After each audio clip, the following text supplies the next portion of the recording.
Well, thank you very much, James. I love following Peter because everyone thinks I talk fast, but after Peter, it'll be like I have a nice slow drawl up here. What I want to do is go through some slides, and I will talk fast because I have 29 slides in 10 minutes. First, I want to set the stage for where we are. And by the way, before I even start, I want to say that I'm glad to be here at an AFP conference. My first job in Washington, when I was just an immature young punk, was at Citizens for a Sound Economy, which was the predecessor for AFP. Now I'm a middle-aged punk, but at least I got a foot in the door thanks to this good organization. The Minneapolis Federal Reserve Bank has a very good website, interactive website, where you can look at every single business cycle of post-World War II history and compare them. So I decided I'm going to compare Reaganomics and Obamonomics. You can see that both Reaganomics, which is the sort of gray line, and Obamonomics, the red line, this was looking at employment, monthly employment. They both started the same. But then something dramatic happened. Under Reaganomics, jobs shot up. Under Obamonomics, we've been bumping along the bottom of the barrel. Here's looking at GDP. Once again, you can see that the recessions were somewhat similar in magnitude. If you are close, you can see the little dots where we actually technically had the bottom point. But look what's happened. Under Reaganomics, we had an economic boom. Under Obamonomics, even after all the time he spent in the White House, we have just now barely gotten back to where we started. Now, why is that important? Well, here are two slides from Nobel Prize winner Robert Lucas. This shows U.S. economic growth from 1870 to 2008. The key thing to notice is that we always revert to trend. We've had this historical average of 2.95% real economic growth year after year. Sometimes we fall below that, but then we always bounce back up and we recover our lost output. That's critical. Whenever we've had a recession in the past, we recover our lost output. We get back up to that 3%. Let's look what we have under Obama.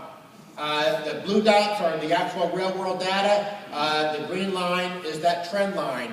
We are at a permanently lower level of economic output because of Obamonomics. But I want to be fair. Obamonomics is really no different than Bushnomics. I don't care whether you have an R after your name or a D after your name.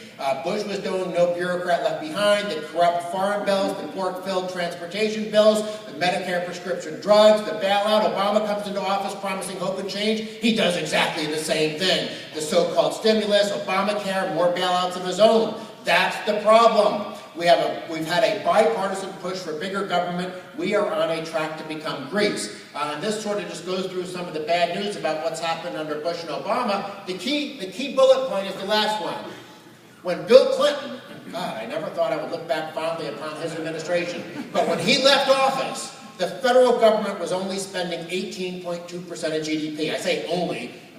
100 years ago, we were spending 3% of GDP when we actually obeyed the Constitution. Peter's a big squish. He only wants to cut government in half. I want to go back to what our founding fathers had to say. But anyhow, when Bill Clinton left office, the federal government, 18.2% of GDP. Now we're between 24 and 25% of GDP. Just 10, 11 years, we've increased the size of the government relative to the productive sector of the economy by 1/3. That is terrible news. This is a chart showing U.S. federal government spending from 1900 to about 2005. You see the spike for World War I, the spike for World War II. You can see before World War I, that's when we obeyed the Constitution. We got back down for a while after World War I, but then Hoover and Roosevelt, with their failed Keynesianism, they doubled us to about 10% of GDP. And then after World War II, ever since then, we've been sort of hovering around 20% of GDP. Unfortunately, as I mentioned, we're now up to 24, 25% of GDP. But you know what? That's the good news. That's the good news. Because you want to know where we're going? We're going to Greece. This is a chart showing the Congressional Budget Office long-run forecast. They have two forecasts. One's called an alternative scenario, one's called the baseline scenario. But even under their optimistic scenario, the federal government is going to grow to 45% of GDP. You add in 15%, and it'll be more than that by then for state and local governments, we're at 60% of GDP. That is more than Greece, more than Portugal, more than France, more than Sweden, more than any welfare state in Europe today. That is what is baked into the cake. From now until the end of time, if the politicians didn't spend one additional penny, that's what we're facing. That's why we need to reform the entitlements, as Peter was talking about. That's why we need to save America from a culture of dependency, as Jonah was talking about. This is a real crisis.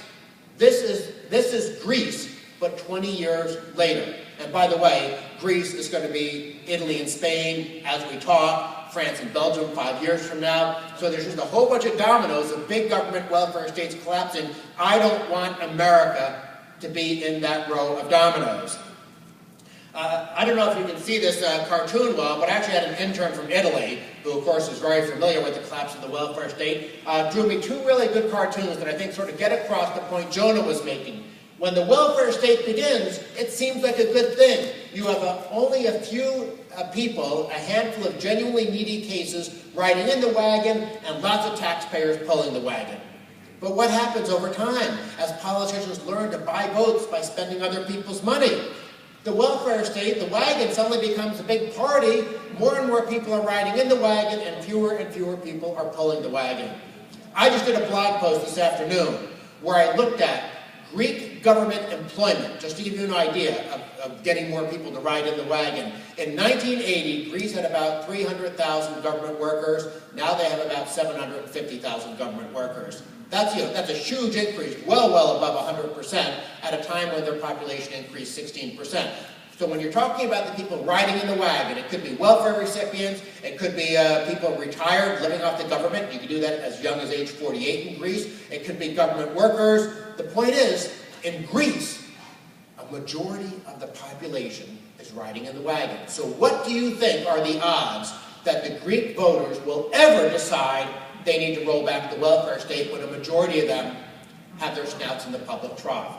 That is a crisis. And you know what? We're not that far behind. The Wall Street Journal a couple of weeks ago had a chart looking at, in 1980, we had about 30%, 33% of the American population of households where someone, at least one person, received some benefit from the government. We're now up to 48%. Now, admittedly, those households also include people working, so it's not quite as bad. We're not quite as close to that tipping point as Greece is, but when we have more dependency, more and more people being bribed to think of Uncle Sam as their sugar daddy, that is a crisis. Let me go through quickly some other things. We have this giant burden of spending that's coming down the pike. What's that going to mean? Higher taxes. Obama already says he wants higher income tax rates, higher payroll tax rates, more double taxation of dividends, capital gains, death taxes. The key thing, the number one battle, and I know AFP will be at the barricades with me fighting this, is when the politicians try to give us a European-style value-added tax. This is such a bad idea that even the Washington Post ran a cartoon, shows Uncle Sam holding a collar and says VAT tax, showing Europe, Portugal, Greece going over the waterfall of fiscal destruction, and Uncle Sam saying, if it's good enough for them. Obama has said that the VAT is something that's working for other countries. What? It's working for Greece? It's working for Portugal? Why on earth would we want to copy the fiscal policy of failed welfare states? But I guarantee you, politicians in this town are salivating at the thought of imposing this new tax. Because not only is it a giant national sales tax embedded in the price of goods, but it's also a hidden income tax. Why? Because employers are not allowed to deduct the cost of wages. So in effect, your employer would levy an income tax on you, withhold it, send it to the government before you ever got a check, and then of course you'd still have to fill out a 1040 form and comply with our awful income tax. It would be a disaster for America to ever get it back. I only have 1 minute. I want to show some charts real quickly. This is my golden rule. Peter taught me being humble, so I've humbly named this after myself. The private sector should grow faster than the government. Let me show you some examples. This is what happens. This is revenue, the blue line, CBO forecast, 10 years. If we just freeze government spending, we balance the budget in 6 years, 1% growth 8 years, 2% growth 10 years. And if we do the Ryan plan that Peter was talking about, instead of that forecast of fiscal destruction, we become Hong Kong instead of Greece. And here are some nations that have reformed. 4 years in Ireland, government spending frozen, spending and deficits as a share of GDP plummeted. 1% growth in Slovakia from 2000 to 2003, government spending and deficits both fell. By the way, our problem is government spending. Deficits and debt are just a symptom. We need to control and shrink government. Even if $1 trillion magically floated down from heaven into the pockets of the politicians that would not change by one iota the need to reduce and control the size of government. Here's New Zealand, 5-year period, 1990 to 1995. They froze government spending. They actually went from a big deficit to a big surplus. Government spending fell by 10 percentage points of GDP. Canada, from 92 to 97, 1% growth in government spending. They had a deficit our size, 9% of GDP. They had a surplus within 5 years. More importantly, government spending fell by 11 percentage points of GDP. We even had success during the Reagan and Clinton years. Government spending, domestic spending as a share of GDP fell. Look what happened during the Bush-Obama years.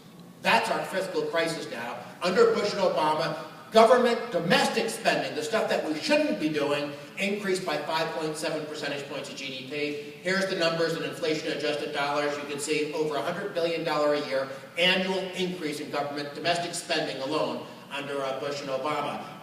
Here's the challenge. Government is the disease, deficits and debt are the symptoms. We need to bend that cost curve down so the private sector grows faster than the government. And to do that, we need to convince people that liberty is better than dependency. Thank you very much.